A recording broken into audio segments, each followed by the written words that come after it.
We interrupt this program for a breaking news alert from the local station. Hi, everybody. Sam Kavares here at the Channel 4 studios as our continuing coverage continues here on News 4 Jax, as well as news4jax.com, of the firing of Gus Bradley immediately after the Jaguars' 21-20 loss to the Houston Texans today. You can see in our live picture the Jaguars plane has just arrived at Jacksonville International, and the players and coaches are disembarking from that front door. This is the normal procedure for the Jaguars. All the cars that you see in the foreground there are the players' cars. They're allowed to drive to the stadium. They park on the ramp, and you can see Gus Bradley. We just lost a picture there. There we go. Just now departing the airplane. Gus Bradley was informed by the general manager, Dave Caldwell, that he and Shad Khan had made a decision to relieve him of his duties as he walked apparently to the bus today in Houston after that gut-wrenching 21-20 loss. He was given the opportunity to fly back with the team, and he was on the charter as he has come back. As you can see, it's all on secure property there inside Jacksonville International and where they are. That's, I believe that's Gus over there on the left, maybe currently walking to his car. Let's bring in Heather Lee, who has been at the airport there. Heather, is there anybody there to lend support or anything like that? You know, Sam, we attempted to get onto the property. We actually drove up there first, and we did see some police officers that were there, and we saw all of these cars that you're talking about as well. But we were not unable to stay on that property because they said that is a leased land area, so that we can't get any closer than we are right now. So I really don't know if he has family here, any type of support out here at this point.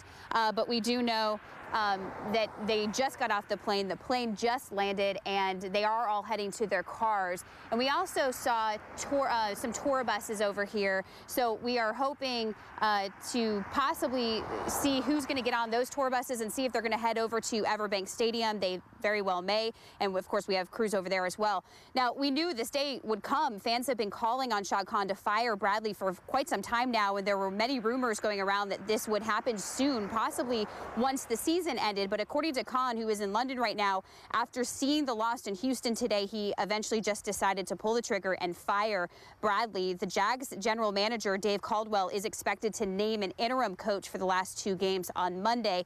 Of course, right now, we still have no idea how Bradley is taking the news, if he was given any advanced warning. We do know how many of the players feel as they have taken to Twitter while on the plane ride home, and I'm going to have much more of their reaction coming up tonight at 10, because again, they were actually on the plane tweeting about their reaction to all of this. And like I said, I know that a lot of people were expecting it. We just didn't know when it was going to happen, and the day is finally here. It has come. So hopefully we're going to be able to speak with Gus Bradley about how he feels. But at the moment, it looks like everyone's just getting into their cars and heading home for the night. So I'm going to go ahead and toss back out to you, Sam.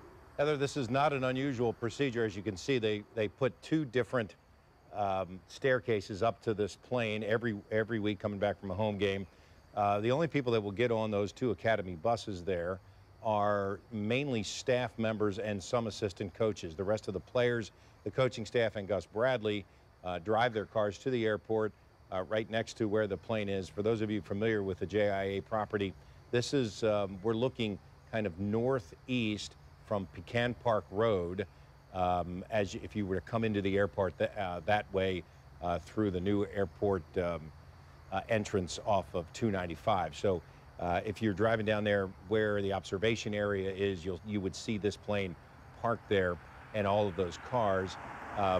When the Jaguars depart, they put a little tent up there, and a TSA pre-check is set up right there for the Jaguars players, coaches, administrators, staff, and media that is traveling with the Jaguars. So this is not unusual. You can see the players mainly disembark from the airplane off the back. The players sit in coach.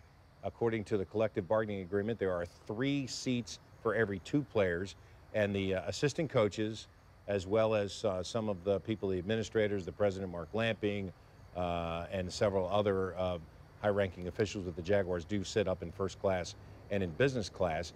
And what's interesting is on the flight home, usually Gus Bradley is very involved in an interaction with players as well as assistant coaches They've already got those Surface Pros that you see them use on the sidelines. They already have those in their hands on the airplane.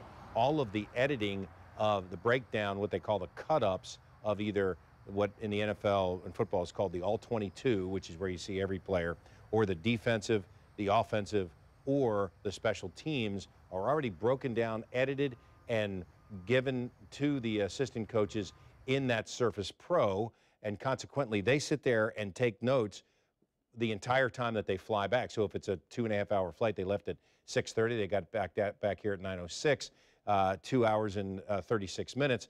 The assistant coaches have an opportunity to really get a head start on what's happening. Well, Gus is generally interacting with the assistants as well as the players about what happened in the game. Well, he's been told that he's been fired.